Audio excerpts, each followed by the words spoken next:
Mayong gabi kanatong tanan, mga higala ug mga kaigsunan.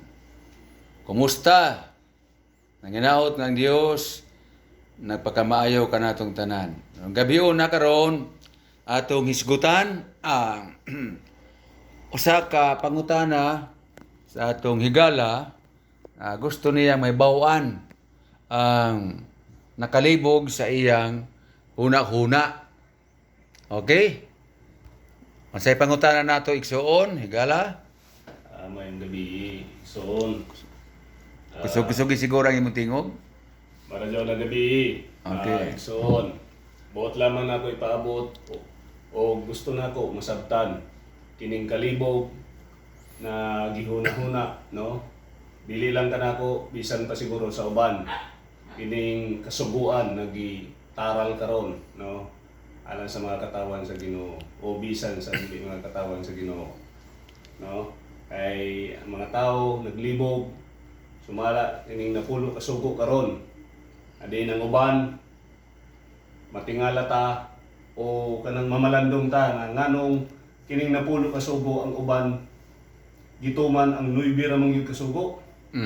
Naay usa ka sugo diha na wala gyud kuan mo nay nakahatag og kalibog sa akong una-una iksong. Gusto na mo nako masayran kung unsa gyud gipasabot ani na mga pagbati sa uban karon. Kay mostly naay usa diha ka sugo gyud na murag gilaktawan o unsa ba. Ana na mga kuan. Mao nang rason nga ako gipaabot ang akong pangutana o kalibog, no?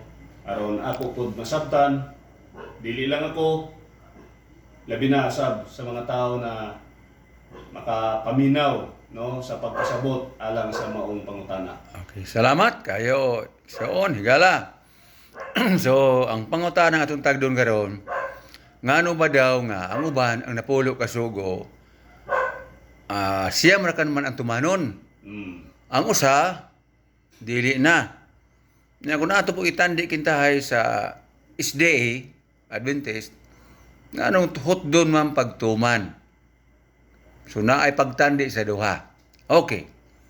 So, unahon sa nato kung ngano ang uban ingon na di na magtuman sa napulo kasugo, kay lagi para nila ang adday pahulay wala na. So di nila ngay tumanon. Samtang katong siyam, padayon pa. Tigali, mingon ang uban katong labi na itong masuhito, unsa man gyud na napulo kasugo. Kaya napulo kasugo, sugo ni gikan sa Dios. Nga gisulat niya sa duha ka papan nga bato, sumala sa mabasa sa Eksodo 31:18. Ang napulo kasugo mao ning mosunod. Ang unang sugo sa Eksodo 20 gikan sa 3 ngadto sa 17, dili ka magbaton og laing nga Dios tubangan ko. Ay kaduha, nagingon ang Dios dili magbuhat og linilok nga larawan sa dagway sa langit, sa yuta, ilalom sa yuta, dili magyukbo ni magalagad kanila, kay ako mas Jehova nga inyong Dios, Dios nga abuguan, nga nagaduaw sa pagkadaotan, sa katuloy, kaupat na kaliwatan sa mga nagadumot kanako. Apa nagahatag sa mahigugmaong kalulot sa mga nagatuman sa akong kasuguan ay gugma kanako. Ay katong kasugo, ingon, dili mo pagamiton ang ngalan sa Dios sa pasipala. Kay si Jehova dili mag-isip nga walay sala niadto mga gamit sa ngalan sa Dios nga walay pasipala. Ikaupat, hinumduman mo ang adlay pahulay aron sa pabalaan niini. Unong kaadlaw, magbuhat ka og buhaton mo ang tanan mo bulaton. Apan ang adlay kapito, may usa ka adlay pahulay alang kang Jehova nga imong Dios. Ining adlaw, dili ka magbuhat. Ikaw imong anak nga laki, imong anak nga babae, imong sulugoon nga laki, imong sulugoon nga babae, ang imong mga kahayupan, bisan pa ang mga dumuloo nga naa sa imong pultahan. Kay sa unom ka adlaw, gibuhat ni Jehova ang langit ug ang yuta, na mga suba, mga dagat, og siya may pahulay og gipanlanginan ay kapito adlaw iya kining gibalaan. Ay kalima kasugo, tahoron mo ang imong amahan o ginahan aron magataas ang kinabuhi sa yuta ang gihatag kanimo nga Jehova nga imong Dios. Ang ikaunom, dili ka magpatay. Ay kapito, dili ka manapaw. Ay kawalo, dili ka mangawat.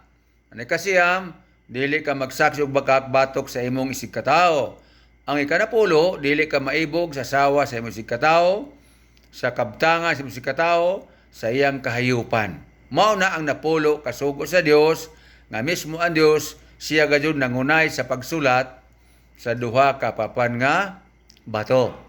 Ang pangutana, balik sa pangutana, ngano ang uban nga siya mo naman lang. Mahibulong sa totoo do? Nga ang Dios wala man tayo mag-ingon nga siya mo rin tumanon. Kaysa Deuteronomio 4:13, ipatuman man gayo ang napulo ka sugo. Pero ang uban dili napulo, siyam ra. Pero ang Adventista napulo. Balik ko na ako, ngano ang uban, ingon nga siyam na lang, kay para lagi nila pagkamatay daw ni Kristo, natapos na o wala na ang adlaw nga igpahulay. Labi na kay ilang gipasangil nga gilapas ang ni Kristo na kana kayog masakiton sa lipo sa wala na daw. Ang Adventista dili ingon ana ang ilang pagtuo or pagsabot. Nga ang adlay pahulay nawala na ang usa ang siyam na apa. Unang uba maingon nga ang adlay pahulay daw para daw sa mga Hudiyo nga ulipon didto sa Ehipto. Gamito nila Deuteronomio 5 ato sa 14. Ulipon na daw. Way labot daw ang mga hintil. Karon sugdan nato pagpakli unsay barugana sa Adventista ngano nga Adventista magtuman man sa adlay pahulay nga dili man kami mga sakop sa Israel, dili man kami mga kadugo sa Hudiyo. Niya, para masabtan nato sa Exodo 12:38, gala, naa sa imong Biblia palihog kuno pagbasa. Exodo 12:38. Og mipanaw usab uban kanila ang kasagol nga panon sa katawhan og mga karnero og kahayupan nga hilabyan kadaghan. Okay. Gi-record ni Moses nga sa diha di ay migula ang katawhan sa Dios sa Ehipto, dili kay katawhan ra sa Israel ang migawas nga gipanguluhan ni Moses, kundili nagkasagol nga katawhan sa English mixed multitude. Nagpasabot na ay nakasagol. Karon, kini nakasagol nga katawhan sa pag-abot nila didto sa ubos sa bukid sa Sinai, kauban ni Moses ni Aaron ngayang igsuon, nakabati ni sila o naibalo na sila apil ng mga katawhan nga nakauban nila sa gisulti ni Moses. Kung unsa pod ang gisulti sa Dios ngadto kaniya, may tungod sa napulo ka sugo. Sa diya nga si Moses mitungas dito sa bukid sa Sinai. Karon, unsa may gihimo ni Moses sa diya nga milugsong siya. Human siya giingnan sa Ginoo o gisultihan may tungod ni napulo ka sugo na record sa Exodo 20. Ato daw kuno basahon o basa brother dahil sa Exodo 24 versikulo 3. Unsa man nakasulat diha? Og si Moses niabot og gisugilon niya sa katawhan ang tanan nga mga pulong ni Jehova og ang tanan mga tulumanon og ang tibuok nga katawhan mitubag sa usa ka tingog og miingon sila, pagabuhaton namo ang tanang mga pulong nga giingon ni Jehova. Okay, klaro. Si Moses miabot kay di masyagikan sa bukid sa Sinai. Gisultihan siya may tungod sa pulo ka sugo. Kung siya nabati sa Dios nga gisulti, apil na ni pulo ka sugo, iyang gisulti didto sa ubos, sa bukid, nga mauni ang giingon sa Ginoo. Okay, mga tulumanon, mga balaod. Unsa may tubag sa mga katawhan, sumas gibasa. Mengon ang mga tao, pagabuhato namo. Sa pagkasulti, among sundon. Kaysa ang mga tao nag-ingon among pagabuhaton o sundon namo. Kadto mga katawan na kauban ni Moses nga dili sakop sa katawan sa Israel. Kadtong mikuyog. Dahil dili mga Israelianon. Gitawag silang mga dumuluong nga mga tao. Klaro na. Nang karon, kini nga kuan kamatuoran gituoan ni sa Adventista nga sa Old Testament di ay sila mga katawan sa Israel apel tun dili katawan sa Israel nga kauban didto gisultihan ni Moses may tungod sa napulo ka sugo naghimo sila gayo pagigsaad nga tumano nila buhaton nila. So sayop ang maingon nga ang gitagaan ana sa napulo ka sugo ang mga taga-Israel ra. Kay sumala sa gibasa Exodo 12:38 ug katong Exodo 24:3 sila di ay nagkasagol nga katawhan. Karon, unsa man ang napulo ka sugo sa atong panahon karon? Angay pa ba natong tumanon? Naa pa ba ka na siya? Pinadayag Kapitulo 11, versikulo 19. Okay. Kaminawa na to. Ug unya naabli ang templo sa Dios dito sa langit ug sulod sa iyang templo. Nakita ang arka sa iyang pakigsaad ug dihay midason nga mga pangidlap sa kilat, makusog nga mga kagahog, mga paglipak sa dalugdog, linog ug dagkong panibok sa ulan. Okay, salamat. Sa baong tugon, pinadayag katapos ang libro sa Biblia, mismo si Juan, iyang gisulat, nga itong gibasa karon nga iyang nakita nga ang langit na abli. Ugon niya, nakita niya ang templo sa Dios, sa dapit, tuwa sa langit, dili din sa yuta. Sa sulod sa templo, na atong arka sa pakigsaad. Wala sa yuta. Unsang panahon na? Sa baong tugo na. Kasi nagsulat si Juan, usa sa apostol ni Ginoong Hesus sa basahon sa pinadayag. Unsa may mabasa dito? Arka sa pakigsaad. Moingon mo sa dili man na napulo kasugo brad kay arka raman. Pero unsa may sulod niya nang gitawag arka sa pakigsaad. Ang sulod ana sa unang hari Kapitulo 8, versikulo 9. Unang hari 8:9. Unsay sulod ana nga arka? Walay dinha sa arka gawa sa duha ka papan nga bato nga gibutang didto ni Moises sa Horeb. Sa diha nga gihimo ni Jehova ang usa ka tugon uban sa mga anak sa Israel. Sa diha nanggula sila gikan sa yuta sa Egypto. Okay, unsa dahi sulod dito? Walay lain nga sulod sa arka gawa sa katong napulo ka sugo dakapan nga bato.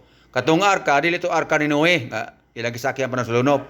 Katong arka ba gibuhat sa Dios kang Moses sa Exodo 25 gikan sa 16 hangtod sa 22 nga naay kiruben sa yabaw. Ang sulod adto ang duha ka papan nga bato nga naan gisulat na napulo ka sugo gisulod sa arka. Mauna siya ang gitawag arka sa pakigsaad o arka sa tugon nga nakita ni Juan sa pinadayag. Nganong arka man sa pakigsaad? Kay tungod sa gibasa ganiya sa Exodo 24:3, ang Dios ug ang katawan nagkasaad sila o nakigsaad ang mga tao nga tumano nila ang gisugo sa Dios. Mo nang gitawag arka sa pakigsaad. Nagpasabot tigala nga wala di ay mawala ang napulo ka sugo. Din sa yuta, wala naman ang arka sa pakigsaad, wala na tong bato nga gisulatan sa napulo ka sugo, wala naman makita karon. Apan di ay ang original tuwa sa langit. Naa di ay didto, may igsoon, may gala. Mao na nga ang mga Adventista sa ilang pagsabot naaraman din na wa man na mawala, mao na nga nagtuman lahi sa uban, kompleto napulo ka sugo apil ang adlaw nga papahulay. Santiago Kapitulo 2, versikulo 10 hangtod sa 12. Aminawi ko nato.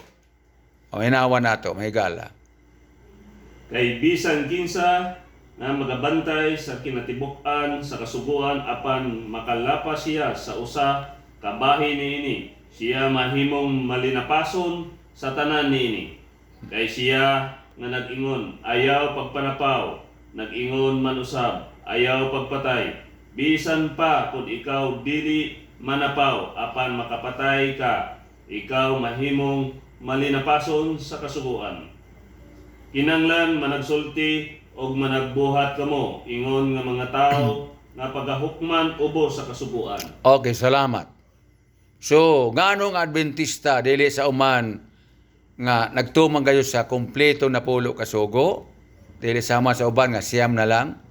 Tungod kay sa sulat ni Santiago nasabtan sa mga Adventista nga kon usa sa sugo o sa kasuguan sa Dios ang imong sa likway di nimo tumanon sama sa De Paulay, unsa kay Santiago nahimo kang malinapason sa tanan, lampurnas. Muna nga dili may gusto nga makusar kami nga mga Adventista malinapason sa tanan. So ang mga tao nga di na mo tuman ani maigo nga malinapason sa tanan. Kaya naging kumpleto sa 11, balik ako no pagbasa, brother. Sa 11 palihog ko no pagbasa, pagbalik. Kay siya nag-ingon, ayaw pagpanapaw, nag-ingon man usab, ayaw pagpatay. Unya? Bisan kung ikaw dili manapaw, apan makapatay ka, ikaw mahimong malinapason sa kasuguan. O tanawa. Di ba kauban na sa napulo kasugo, di manapaw, di magpatay. Di matug ka manapaw, nakapatay ka, amo na gyapon lapas gyapon ka. Lampor na sa gyapon kay ka na nga sugo ng imong gilapas, nalapas nimo ang gingon higugmaa ang imo si katao sama sa imong kaugalingon. E kung higugma ka, di ka mapatay, di ka manapaw, di ka makak mo tao kasi imong ginikanan, di ka maibog. Kung higugma ka sa Dios, di ka magbaton og laing nga Dios, di ka magbuhat og larawan para imo ampuan, alagaron, inay ang Dios, di mo gamiton niya ngalan sa pasipala, hinumduman mo iya Ade Paulay. Musa, pag dili nimo tumano Ade Paulay, nahimo kang malapason sa sugo nga higugma ang imong Dios sa tibok mong kasing-kasing kusog og kalag. Mao na ang mga Adventista, dili sila gusto ana, kinahanglan ipakita ang paghigugma sa tao, paghigugma sa Dios, mao nang kumpletohon pagtuman ang napulo ka sugo. Kay sa bersikulo 12 bitaw nagingon, balik kag basa kay nindot na. Kinanglan managsulti ug managbuhat kamo, ingon nga mga tao nga pagahukman ubos sa kasuguan sa kagawasan. Unsa di ay? Hukman ang tao. Sa unsa nga pagi? Pinaagi sa kasuguan sa kagawasan. Nganong gitawag man nagkasuguan sa gawasan? Kay kung imo nang tumanon, may gawas man ka sa pagpakasala, may gawas ka sa hukom, may gawas ka sa silot. Mao na nga kung magsulti ta, magbuhata, tinanglan ka ng subay sa kasuguan sa Ginoo. Mao na mga higalig suo, natubag na ako ang pangutana. Ngano nga ang uban, di na magtuman ang sa napulo, siyam na lang, kaya balik ko na ako para sa ila, di na importante Ade Paulay. Pero sa Adventista, nganong tumanon, kay importante, wala mawala ang kompleto nga napulo kasugo, sumala sa mga tekstong gibasa, busa, balansi-balansiho nato, para nga dili ta mahimong mahinukman sa kasuguan, o di ta mahimong malinapason sa tanan. Daghang salamat sa inyong paggaminaw. Salamat po sa pangutana. Mayong gabi kanatong tanan.